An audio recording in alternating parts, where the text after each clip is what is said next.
So I'm going to talk to you guys about the epidemiology of pediatric acute kidney injury. And AKI epi is a huge topic, and I only have 20 minutes. So I'm going to focus specifically on AKI incidence and outcomes.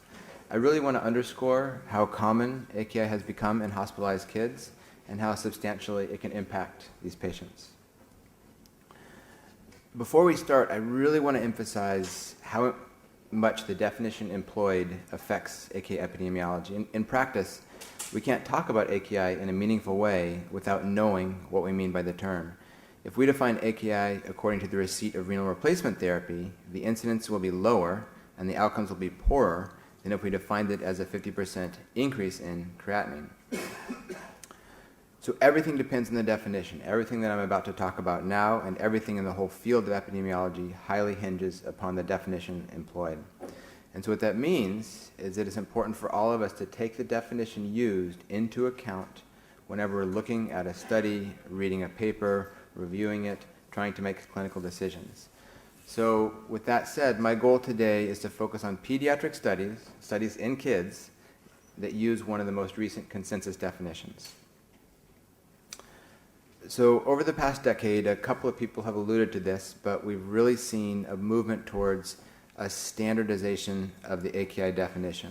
And this standardization has been based upon relative changes in serum creatinine and the duration and severity of oliguria. The rifle criteria were the earliest iteration, and then from these we saw the development of P-rifle or the pediatric rifle criteria, AKIN, and KDIGO. Now these four definitions are related, and they're far better than anything we had in the past, but even among these consensus definitions, there is variation in the incidence they identify. These are four studies that I chose. I could have chosen any four studies. In these cases, AKI incidences among critically ill children, which tends to be relatively homogeneous, range anywhere from 18 to 50%. And that brings us to this study, which I'm going to touch on a couple of times throughout this talk. This is AWARE, which was a multi-center, multinational study that found that across 5,200 kids in 10 countries, the KDIGO-defined incidence of AKI in critically ill children is 27%. The incidence of severe AKI, which was defined as KDIGO stage 2 or 3, was 12%. And this study is really important and sets two different standards. The first, based on the size of the study and its breadth, it's a benchmark for pediatric AKI incidence. On average, in a given ICU, you can expect 1 in 4 kids to develop AKI. Secondly, it really advocates for the use of KDIGO as a standard AKI definition in kids. This is a benchmark study. They use KDIGO. We all really need to be using the same language, and this is a great kickoff point. The need to use a single definition in the epidemiologic realm becomes really clear when you're looking at non-critical care populations, which are far more heterogeneous. If you look across a general acute care population, about 5% of those kids are going to develop AKI.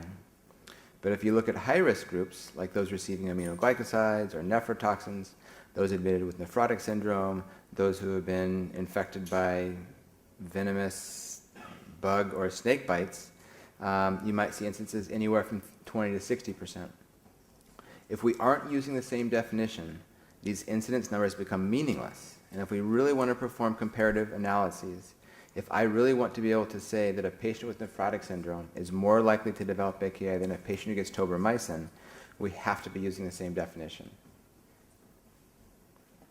And at the risk of boring you guys intensely around definitions, I do want to finish up talking about incidence by showing you guys this oliguria data. Everyone knows that KDIGO has creatinine criteria and urine output criteria by which you can meet criteria for AKI. And everyone knows that more often than not, the urine output criteria are not used. They're either ignored or there isn't the data available for their utilization. This is data from AWARE, and it demonstrates the potential ramifications of that approach. This data isn't yet published. It's under review. It's been under review for about 2 or 3 months. I was kind of hoping to be able to give you the final results, but we do have 3,300 kids receiving critical care. They have creatinine data, urine data, and outcome data. And when we looked at this cohort, 15% developed severe AKI, so that's KDIGO stage 2 and 3. When we took these patients with severe AKI and subdivided them by the criteria they met, we found that while more kids met the creatinine criteria than the urine criteria, almost 20% only met the urine criteria. So defining AKI by creatinine alone may miss up to a fifth of cases. Now I'm going to talk a lot more about outcomes in a minute, but I just really want to reinforce this point. This is the mortality rate for those patients who met only the urine criteria.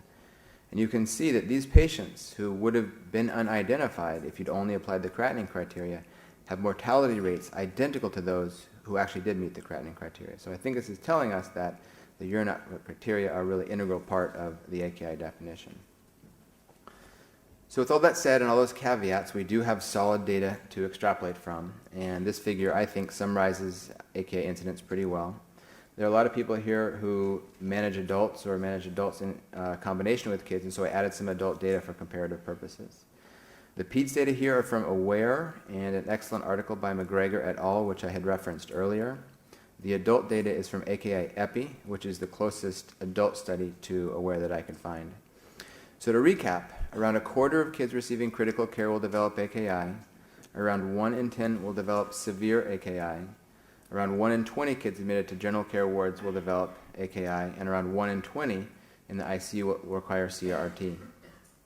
If you note, all of these rates are significantly lower than seen in adults, and we think, at least the pediatric practitioners think, that this difference is likely due to the fact that kids, on average, have fewer comorbidities than hospitalized adults.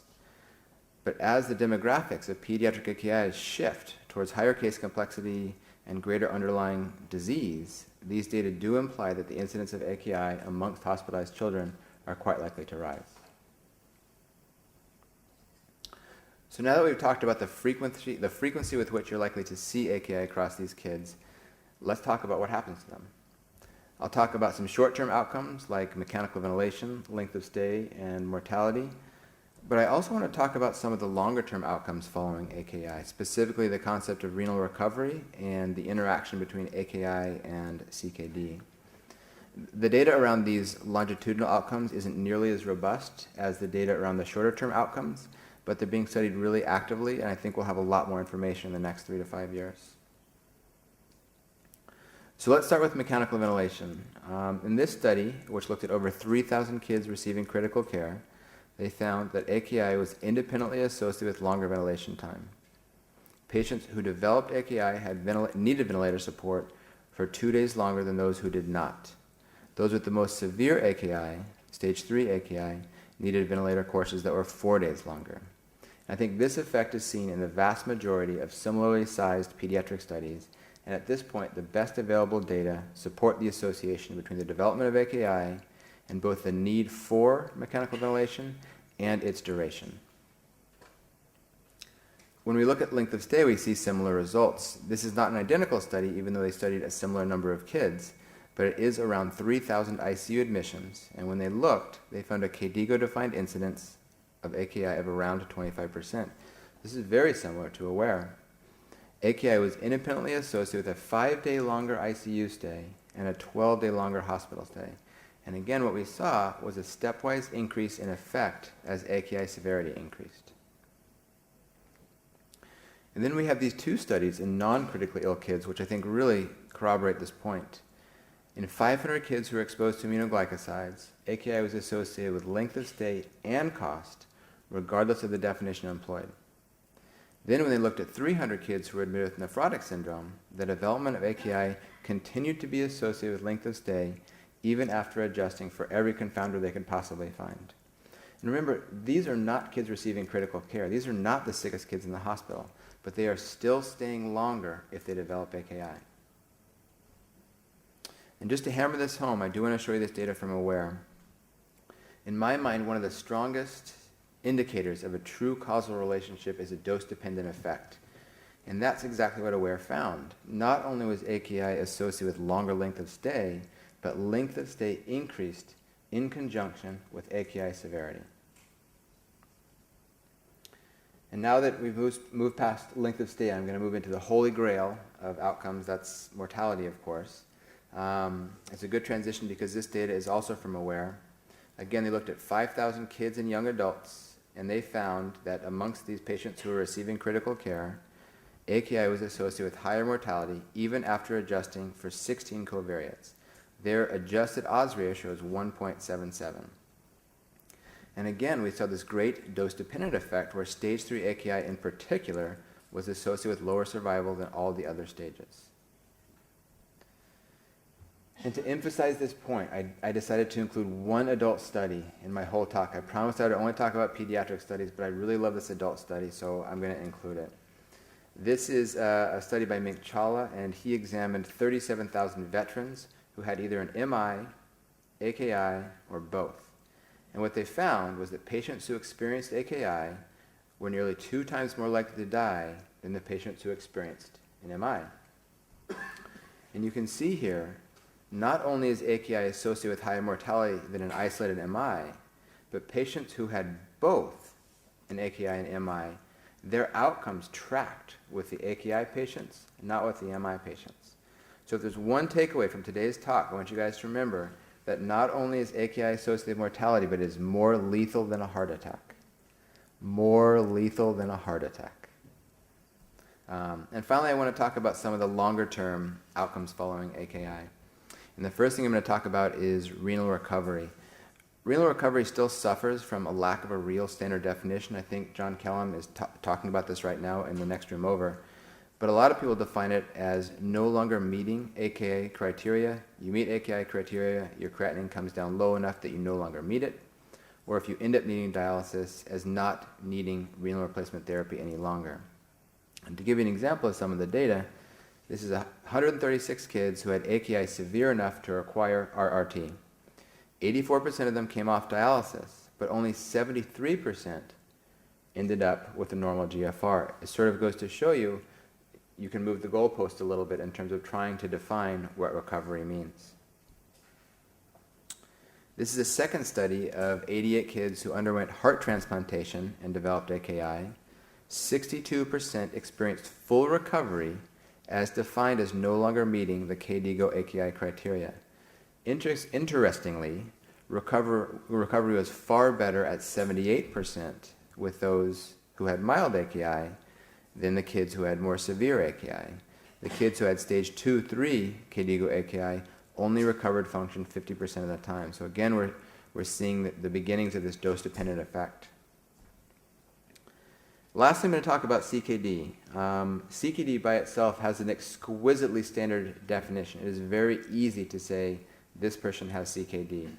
Unfortunately, in a lot of the AKI studies, that definition has not been employed, and a number of different definitions have been used, which makes the data a little bit muddled.